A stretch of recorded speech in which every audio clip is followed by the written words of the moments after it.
What up, metas? Coming to you with another tutorial video, this time on how to acquire a new deviant in the Way of Winter scenario called Gazocchio?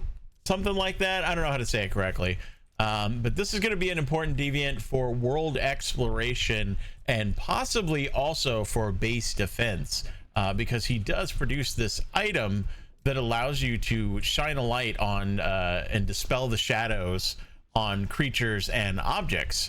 And if you haven't figured out how to get into the shadowy chest that you may have seen around the world, we're just uploading a video on how to do that as well. You can find that also on the channel. But this guy I think is going to be pretty important because you need these items, and he potentially, as I say, may be important for base defense.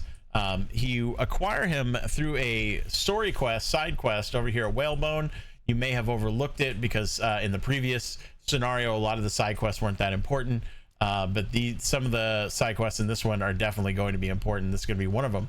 You're going to pick it up in Whalebone. It's going to bring you over here to Wishland East through a relatively straightforward quest where you really just have to follow the markers in order to acquire this deviant.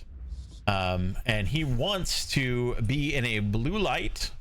He wants to have a toy.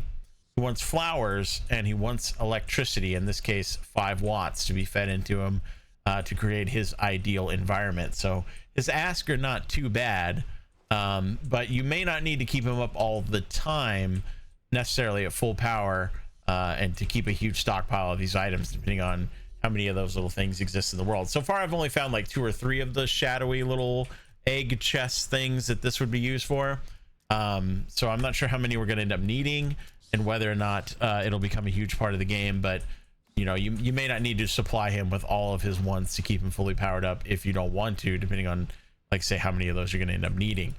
So right after this we're going to show you where to acquire the quest. I'm running through the quick dialogue of it, and that will get you your deviant. So hopefully this helps you guys out, and I will catch you in the next one. Happy hunting out there.